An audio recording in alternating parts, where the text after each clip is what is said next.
perfectly, coffee flavor perfect, chocolate flavor balanced with the almond, really taking this traditional cake from classic to iconic. My name is Louise and I'm a self-taught cake artist. Welcome back to my baking series from classic to iconic, where I turn classic desserts into modern Entremet cakes. In this episode, we're going to make a modern version of the classic opera cake. This is not just a normal opera cake, because this version has some new and perhaps surprising elements. It has more textures and is wrapped in a unique design. I'm going to show you the process behind developing this cake recipe, my thoughts about recreating the classic opera cake, and what challenges I faced to make this recipe exceptional. To make this cake, I'm also going to show you how to master the following techniques: how to assemble Entremet cakes and get a clean cake cut, how to make a fudgy ganache, a fluffy French buttercream, a smooth chocolate cremeux, and a shiny mirror glaze. And if you like this video, make sure to subscribe so you don't miss any new tutorials. I'm going to show you how to make the following layers: Joconde almond sponge cake brushed with coffee syrup, chocolate crunch with coffee, dark chocolate ganache, French coffee buttercream, almond mousse with coffee, mirror glaze, milk chocolate Cremeux Spiral, and chocolate decoration. If you want to learn more about how to create my signature decorations that I use on all my cakes, you can check out my chocolate decoration courses that I've linked in the description. In the course, I show you how to temper chocolate, how to create my 10 favorite decorations, how to avoid common mistakes when working with chocolate, and lastly, how you can work with chocolate to elevate your pastries. Okay, let's get started. For the biscuit layer, I wanted to add some crunch and texture to the cake, but I didn't want it to overpower the experience of the cake, as an opera cake typically only has soft layers. I therefore decided to make a cocoa biscuit layer where I blend biscuits to crumbs and mix it with melted butter, cocoa powder, espresso powder and salt.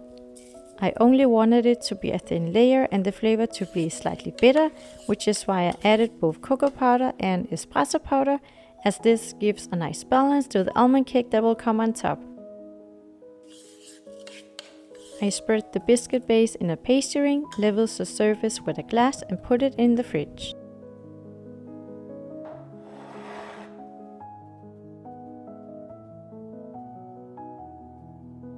To make this opera cake, we're going to prepare all the layers before assembling all the layers inside the cake. I wanted this Joconde almond sponge cake to have a strong almond flavor without it being overly sweet. So while I started out mixing almond flour, sugar and eggs, I added less sugar and later on added more butter to ensure a moist cake. To get an airy texture, I'm whisking egg whites and sugar to a stiff meringue, where I gradually add the sugar while whisking.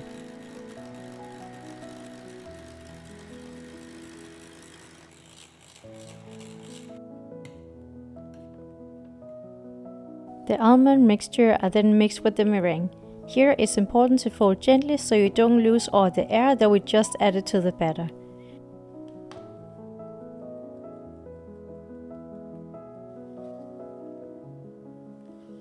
Then we add the melted butter for a nice and moist texture.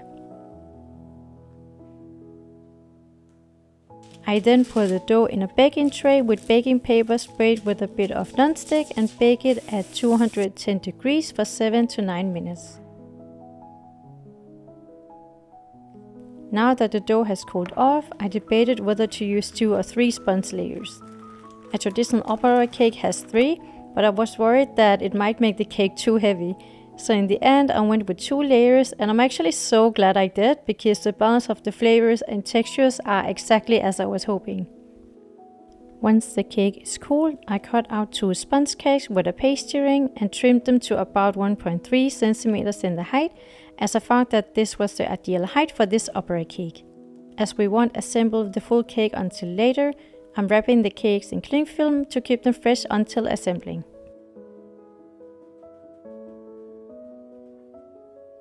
I wanted a nice and strong coffee flavor here to balance the nutty flavor from the almond Joconde. I'm heating water, sugar and espresso powder in a small saucepan until all the sugar is dissolved. I actually had to recreate this syrup twice because I found that the first one was just a bit too sweet. Instead, I made a new batch where I added less sugar and water and instead more coffee. I also added some Kahlua as I like this flavor in a coffee syrup. Then the syrup needs to cool off.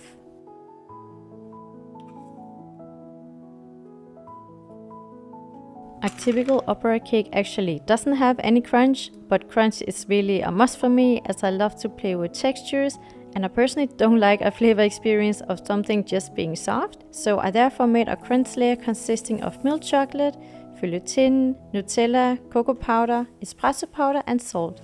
To make sure that the crunch doesn't set before assembling the cake, I'm putting it in a box.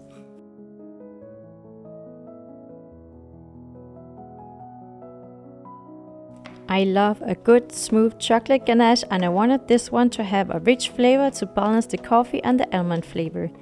Yet I didn't want it to be too bitter as the coffee already has a bit of flavor, so I decided to use a 55% dark chocolate. I'm here heating heavy cream almost to a boil and pouring it over the dark chocolate. Then it sets for 2 minutes before I blend to combine. I wanted the ganache to have a smooth consistency, but also to have a stable texture in order to hold its shape and keep the other layers in place. I therefore chose an ideal heavy cream and chocolate ratio and added butter to give it a smooth consistency. The ganache needs to have a pipeable texture when added to the cake, so I'm pouring it in a piping bag and letting it thicken at room temperature on the kitchen counter.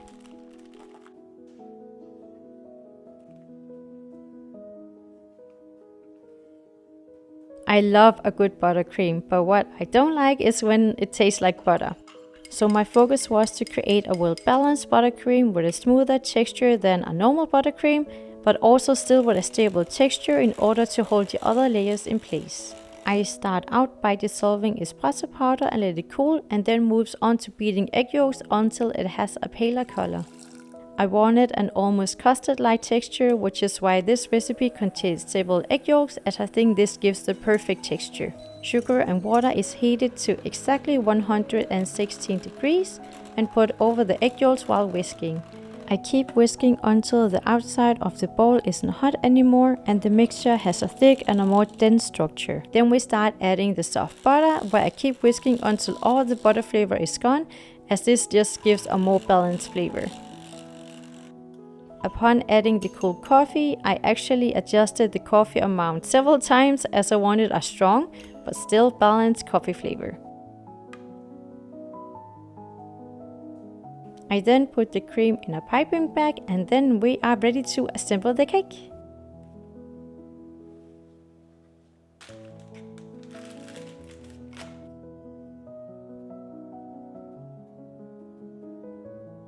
Now to the fun part after making all the elements. We're going to assemble the cake. We start by adding the Joconde cake, brushing a layer of the coffee syrup and let it set for a bit so the coffee can be absorbed, as this otherwise would make the crunch layer on top soft.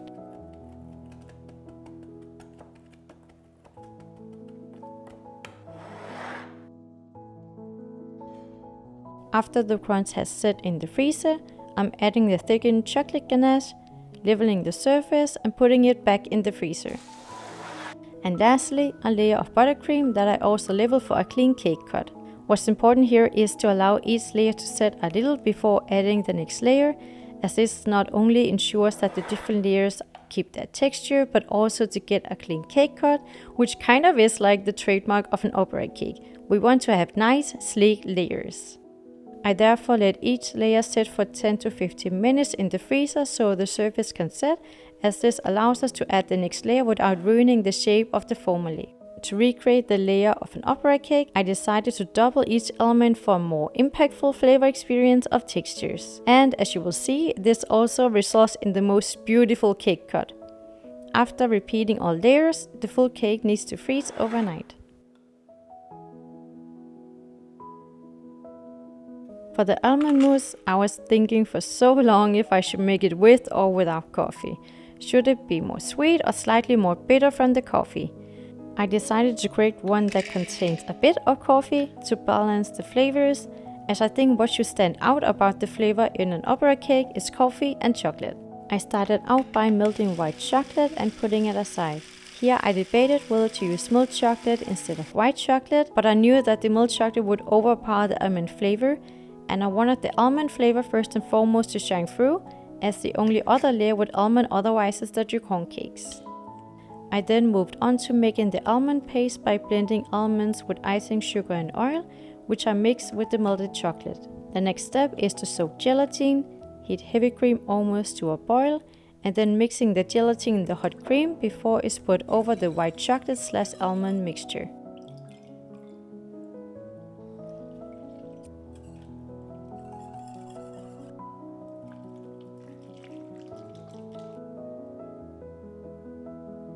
While this cools to lukewarm, I'm whipping heavy cream to a lightly whipped foam and gently fold it into the chocolate almond mixture. To make the cake design a bit more unique, I also made some mousse domes in different sizes that will go on top of the cake. I'm using several molds here as I was testing different kinds of mousse domes for the final look, but I ended up going with round domes instead of half spheres. The rest of the mousse is poured in a silicone mold with acetate baking sheet, and I gently put the frozen cake into the almond mousse with the buttercream facing downwards. The cake and the domes then need to freeze overnight.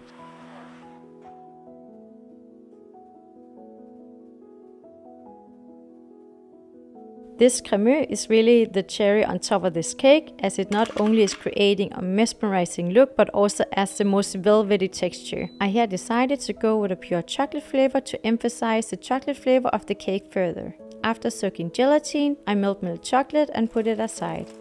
In another bowl, egg yolks and sugar are quickly combined. The egg yolks will give the cremeux a very creamy texture. Now that all elements are prepared, I heat heavy cream almost to a boil. Pour the mixture over the egg yolks and sugar and whip with a hand mixer just to quickly combine the two before pouring it back in the saucepan. Here it's carefully heated to exactly 83 degrees, which ensures a super smooth cremeux texture that is still stable. To remove any egg leftovers, I'm sifting the mixture and adding gelatin before pouring it over the melted chocolate.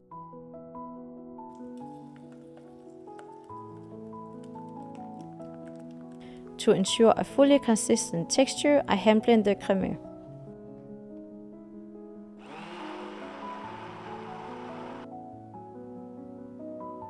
For easier distribution, I pour it in a piping bag before I spread it in a spiral mold. The tricky part about this cremeux is to make a spiral without any air bubbles. I've made tons of spirals, and the trick that always works is to remove air bubbles with a toothpick. That removes all the last bits of any air bubbles so you can get a perfectly looking cremeux. The spiral needs to freeze for minimum 24 hours to make sure it's completely frozen, as it otherwise won't come out of the mold.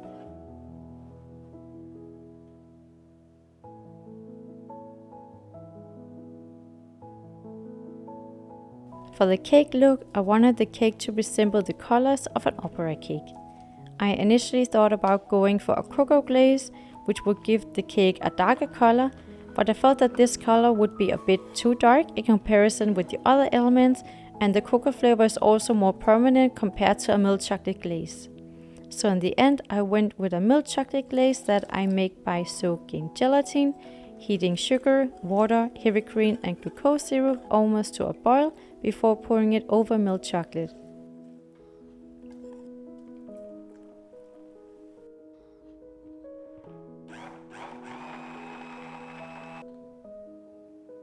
Once it's mixed with a hand blender, the glaze needs to cool to 34 to 35 degrees.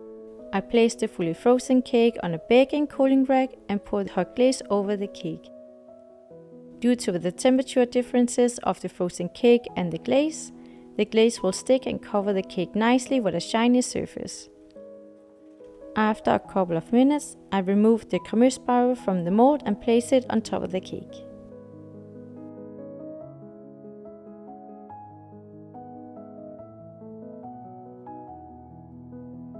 To make some contrast, I made a beige white chocolate glaze for the mousse domes that matches the color of the French buttercream inside the cake.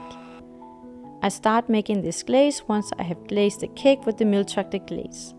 I follow the same steps and mix this yellow, red, white and black food coloring paste to achieve a beige color that matches the color of the coffee buttercream. I place the domes on a cooling baking rack before pouring the glaze over. To create a more interesting composition, 3 domes in 3 different sizes is then placed aligned with the edge of the spiral.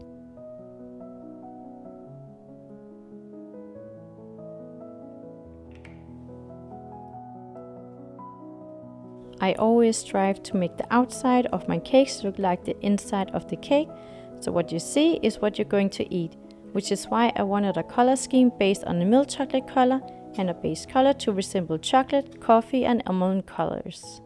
The color of the chocolate ribbons and the chocolate rings therefore switch between milk chocolate and beige, which makes the design more interesting than just using brown chocolate colors. And if you want to learn more about how I create the chocolate ribbons and the chocolate rings for this cake, you can check out my chocolate decoration courses that I have linked here. In the courses, I also teach you how to temper chocolate and how to create my 10 signature decorations that I use on all my cakes. I first put the milk chocolate ribbon around the cake, then the beige ribbon around the cake, the other beige ribbon around the spiral, and lastly, 3 chocolate rings in different sizes over the mousse domes. I decided to finish the cake with white flower leaves to lift the brightness of the cake a bit, as I wanted the flower leaves to stand out and balance the look without taking too much focus.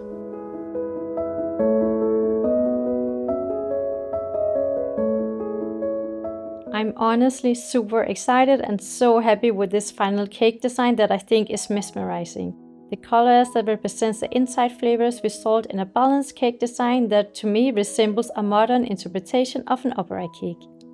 I also gotta say that this cake truly has an amazing cake cut, which is exactly what I wanted to achieve for this opera cake, to resemble the traditional version, but converted into an Entremet cake.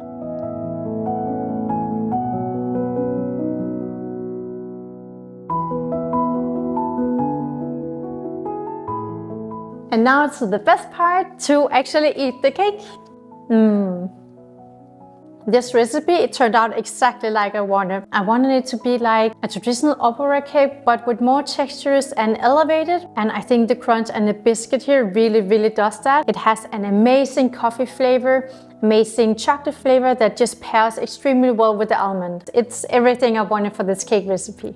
I hope you get the chance to make this delicious opera cake, and if you like this video, make sure to subscribe, and you can also check out my Entremet cake playlist here. See you in the next video.